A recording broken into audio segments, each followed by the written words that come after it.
podcast. They have been light lately, but I've been chatting for the last 2.5 hours since I got to work after a very helpful counseling appointment. I had been in the doldrums, maybe because I needed to bump up my new medication. I had a wonderful, unexpected test drive with a car yesterday, and that really pivoted me into a good spot. I think the adrenaline muted all the crap I was feeling, and the medication might be kicking in. The irony is of that, or maybe the symmetry, Sarah Gross, the family navigator at NAMI. We have been trying to connect to talk about the upcoming walk on actually a month from today, May 18th, Saturday. And I found out breaking news. I would have been standing by myself, maybe with some other people on May 18th. Sarah had texted me while I was in my counseling appointment, and I raced over here so we could talk right now. Let me welcome Sarah Gross from NAMI to talk about the upcoming walk and other things going on with the National Alliance on Mental Illness. What is your, I know and love everybody at NAMI. Mm-hmm. I just don't know what your official position is. What is it? So I'm family navigator and walk manager. As family navigator, what I'm responsible for is referring people to mental health services, helping families navigate the mental health system, and just kind of acting as a support person for family members and those with mental illness. When you say navigate the mental health system, I know we know a lot of people will not enter it because, and we push some of this stigma away, they're afraid that they'll be judged. They're afraid for a variety of things, insurance costs. Will they actually get any help? Right. When somebody calls you up, what kind of navigating do you do to assuage somebody's concerns? Well, the first question I usually ask is what's been going on? That's when people usually open up to me, kind of let me know what their struggles are. And then usually my second question is, of course, what insurance do you have? Because I don't want to give someone a provider that's not going to accept their insurance. Sure. Obviously, that's a barrier to entry when it comes to getting mental health help. So I want to help reduce those barriers by usually giving a few good names. And there's also a wonderful website out there called meetmonarch.com. What that does is it allows you to see basically when a therapist is open. So I can actually help them find a therapist that is open maybe the next day or that week instead of waiting months to see a therapist. And I would guess your ability to direct someone covers the gamut of whether it's an adult who might be dealing with anxiety or another diagnosis or problems with kids or addiction. You can point them in almost any direction, I'm guessing, right? Exactly. That's what I'm there for. I would be remiss if I did not ask, and we won't belabor this a whole lot because I know we're here to talk walk, but we'll throw some general things out there. Yeah. There's insurance, but there are plenty of people who don't have insurance. There are options for those people as well, correct? That is a little trickier. Yeah. I found there's not really that many sliding scale therapists. If there's any out there listening that want me to refer to their services, reach out to me because I'd be happy to know about any sliding scale therapists out there. I know the Mental Health Board has lots of grants. Scott Silac was here right before the levy thankfully passed. Well done, everybody. Yes. And he was adamant that they have lots of grants that they can get out that are there for people to take advantage of that will pay for these visits and whatnot. So that is true. The Mental Health and Recovery Services Board of Lucas County, as you know, has so many great resources. They're our biggest funder. They're the holders of the grant that controls my program. So, I'm thankful that the position exists. I love searching for things and finding answers, and that's exactly what I get to do for people every day.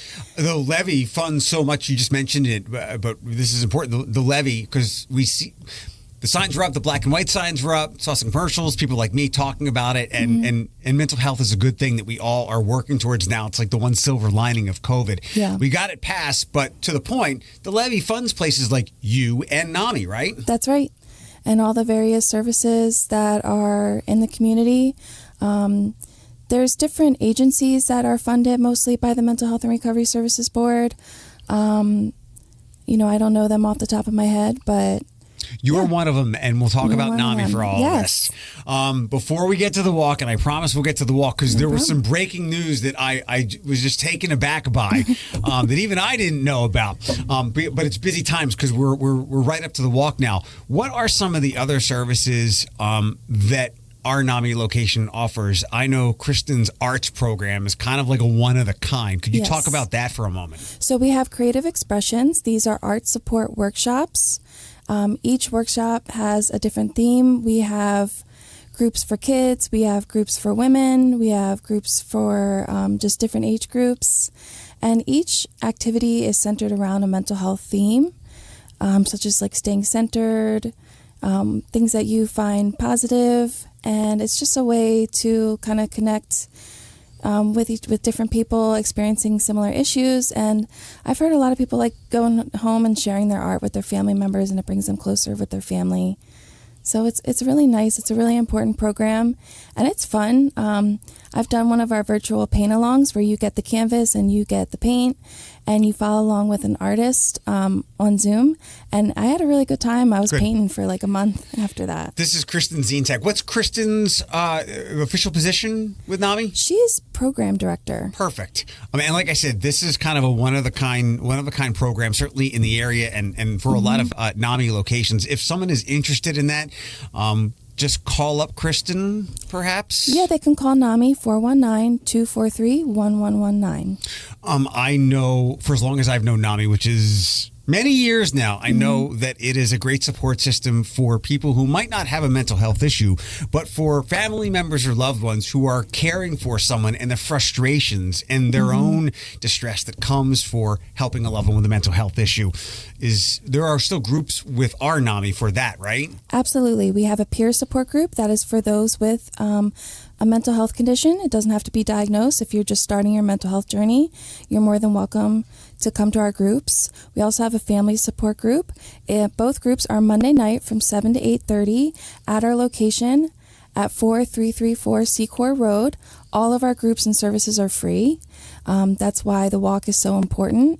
And I know we'll get to that, but that's why it's so important is that it pays the rent, pays for the cups, pays for the water, pays for all the good stuff. The levy, again, passing is like all this stuff here as well. So such a vital thing that we got passed. And I'm glad that, again, the silver lining of COVID was a lot of people decided to go, I feel like crap, I'm going to get some help, and stigma be damned. More people are addressing their mental health. I know you and any mental health agency is busier than ever, which is both good and bad because you're going to get some help, but sometimes you might wait now to see a provider. But I know that that's exactly what you do. You said Meet Monarch? Yeah, meetmonarch.com. This is a really great service. You can search by condition. You can search by insurance. And you can take a look at the providers, see their profiles, see their availability. So it's a really nice service, and I use that a lot to help refer to therapists. Do you ever use Psychology Today? I've heard. Absolutely. That's a great service. I know some of my private practice people that could not see a friend of mine or whatnot for whatever reason. They have sent them directly to Psychology Today. And I guess it's quite a good filtered system to find exactly for what problem you might want addressed. Exactly. And I use that resource a lot. Therapists do have to pay to get on it, so not every therapist is on there. But still, it's a really good service, and it's nice that you can search by insurance, and each therapist writes their own profile, so you can kind of get a feel for the therapist and see if it's a personality fit for you. Perhaps even gender, sexual orientation, race, and ethnicity, all that as well, right? Yeah, absolutely. Yeah. No one is going to begrudge you if you want to speak to someone who shares your sexuality, or if you want someone who is of a different race. Right. This is all good. When you work with families and they call you up, you probably lessen a lot of their anxiety. Do you ever connect back with them? Or maybe they just reach out to you and go, that was a lot easier than I thought. Yeah. A lot of people say, they call up and say, can I get a family navigator? I'm like, well, you're talking to her. You're getting it right now. They probably have a swarm of questions. After you line them up and point them in the direction, do they come back to you and go, that was way easier than I expected? Yeah, sometimes I get follow-up calls, and there's been a lot of people where they started with NAMI by talking to me as the family navigator. Then I direct them to our classes and our support groups, and I can kind of watch their journey, and that's been really fulfilling because I've had people in support group. I distinctly remember some of them saying, we always say at the end of our group, I will never give up hope. And I just remember there was a family member that pointed to that and said, this is a load of crap. I don't believe in that. This is not how I'm feeling right now, and this does not reflect how I'm feeling. And then to see her journey 6 months later, where her son is stable, working, and they're getting along, he's able to see his son, like that's been really fulfilling to watch and really exciting. Because I never asked you this, and this is the longest conversation we've ever had because we're like two ships at different events and whatnot. What brought you to NAMI? Robin, the executive director at the time, actually sent me a message on Indeed.com saying, I like your resume. I like the experience that you had helping refugee families. I did that back in my hometown of Baltimore, where I helped Burmese refugees kind of navigate the system. I helped them apply for their green card, kind of help them understand different papers that they had, and just help them with their English skills to kind of help them acclimate to the Baltimore area. How did you wind up doing that? I just had an interest in, helping others, and I wanted to volunteer. My background's in political science, so I've always had an interest in just international folks and from people around the world. And I had a particular educational interest in Burma, and I found that there was a lot of Burmese refugees in the area, so kind of having an understanding of the issues that brought them to the area, why they're refugees, kind of helped us connect. They're like, wow, you actually understand, not a lot of people understand why we're here. And so that was really nice. What drew you to Burma, or where were you learning? What were you learning that Burma was the focus? Well, Burma has had a history of democratization movements. They've had military coups, military government. It's just a really interesting place to study if you're into government. And it's a post-colonial state, and just kind of all of the things that they've gone through as a country is just really, really interesting. So I guess they're kind of like this country was in the, late 18th century or so, early 19th century, as we were kind of getting our wheels and bearings going. Yeah, I would say a difference, though, is that they've had a struggle with the democracy movement and with the military taking over. A lot of people are really unhappy. There's a lot of ethnic struggles as well. The military tends to be more for the main ethnic group. Ethnic minorities tend to struggle a lot. Those, like the Christian minorities, tend to be the refugees because Christianity isn't openly practiced there and kind of condemned. Mm-hmm. So that's why it brought a lot of them to the Baltimore area. Where'd you go to school at? The University of Maryland, Baltimore County, UMBC. I know it. Go Retrievers. I was enrolled at Towson for one semester. Oh, okay. When I won't sidetrack us too much here, but I'm originally from Philadelphia. Okay. And when I was a kid, my family members would take me to Baltimore a lot, mm-hmm. To the Inner Harbor, and I went to the first season of Camden Yards. Yeah. And I thought all that, as me being a kid and a teen, would translate to me going to college there. Mm-hmm. I went to Towson, and I was like, crap. Baltimore's like 30 minutes away, and I have no car. I'm going back home to Philadelphia. Yeah. But I love the area. It's a great area. It is. And it is. It's unfortunate that it was too much of our focus about 3 weeks ago with the ship incident. Yeah, that was really upsetting. How'd you wind up here? I winded up here because of a relationship I was in. My ex had gotten a job here in Toledo, a good job, and so I was all aboard. I didn't really have any roots left in Baltimore. My family has moved, to Pennsylvania, so I came to Toledo, and we eventually broke up, and then I had just gotten the job at NAMI, literally the month that we broke up. So I was like, I'm staying. I got a job. I can afford an apartment here in Toledo. Like, I can have a nice life here in Toledo. We're on the East Coast. I would have like 3 roommates, and it'd be a totally different situation. Cost of living became a very good phrase, one that you probably used a lot, right? Yes. And they say you will do better in Toledo. And many of us are. Where in Pennsylvania did they move to? Wilkes-Barre. Okay. I lived and worked in Lehigh Valley for quite some time. Okay. So just up the turnpike. So I'm a little bit familiar with Scranton and whatnot. Yeah. I know when I go home, which is rare, there's a spot maybe a little east of Pittsburgh. There's a sign for Baltimore, mm-hmm. and like that takes you down off the Ohio and Pennsylvania turnpike, yep. and you can either go to Baltimore or you can go to Philadelphia. Yep. So I visualize the sign like I'm there right now. I've made that drive many, many times. It sucks. It's really long, but it's beautiful. There's mountains. Yes, but the mountains go forever and ever. Yeah. So it's a long ride. Okay. The shocking news that I learned is the walk is not happening, as I've been saying on the radio for many weeks now, at the NAMI location, which has been a nice little location to hold the walk, but Middle Grounds is the spot? Middle Grounds, right by the Maumee on the river. It's beautiful. I need to know all about this, like from ground one. How did this thing move? Sonia and Mariah had a meeting with Metro Parks, and they said, why don't we move the walk? And they were like, yeah, okay. Okay. How's Middle Grounds? And I was like, perfect. A great spot. If it's the third Saturday in May, which I believe is the 18th, correct? That's correct. Give me all things people would need to know leading up to the walk if they want to get a team, raise money, blow out T-shirts, all that stuff, and then take me to the walk day. Okay, so first things first, register your team at namiwalks.org/Greater Toledo. Just click register now, put in your information, start your team. You can add your family and friends by their email. So that's a really easy way to get started. Now, if you want a T-shirt, everybody wants a T-shirt because it's great. It's bright green this year. It's gorgeous. I'm really excited about it, and you have to raise $100. Now, that doesn't mean the $100 has to come from your pocket. A lot of people say $100 for a T-shirt. No way.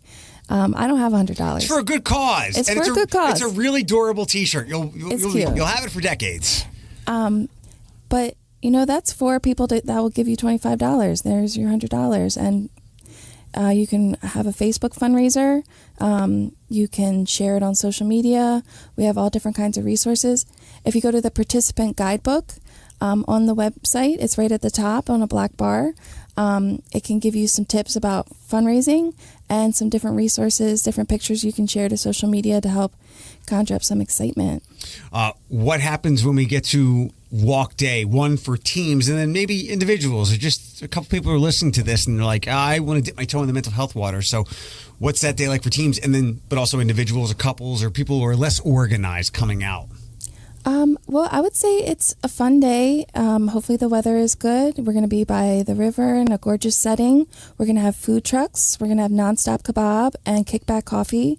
I picked my 2 favorite food trucks, so I hope everybody likes them. But they're awesome. The owners are really great. Megan of Kickback Coffee and Dave of Nonstop Kebab. I highly recommend following them on social media and checking them out. They have a great product. So I'm really excited to, introduce people to them. Lots of resources as well. And we're going to have so many resources from all over the mental health field. We have a lot of great sponsors. I know we'll have Harbor there. We'll have Unison, Zeph. All the likely suspects.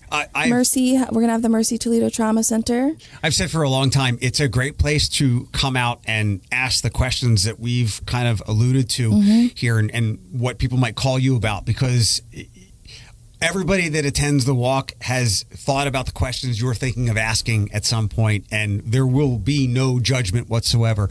All those people that'll be sitting behind those tables are happy and want those questions so that they can get you or someone you care about help.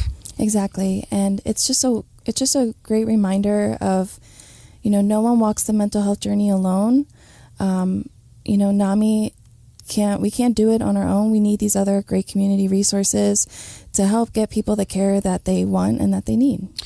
Had you and I not linked up, I don't know if I would have seen anything. I hope I would have. We know that the algorithm can dictate what we see and whatnot. Or had I not caught up with Sonia or gotten an email from Mariah, the new executive director, I would have been at NAMI on Secor on May 18th being like, where is everybody? I'm going to send out an email blast today or tomorrow to let everybody know about the update.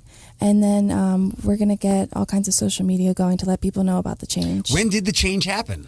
Last week. Okay, so this is brand new and fresh. Okay, good. Yeah. I thought I was totally out of taps here. No. Any final thoughts? I appreciate you dropping by.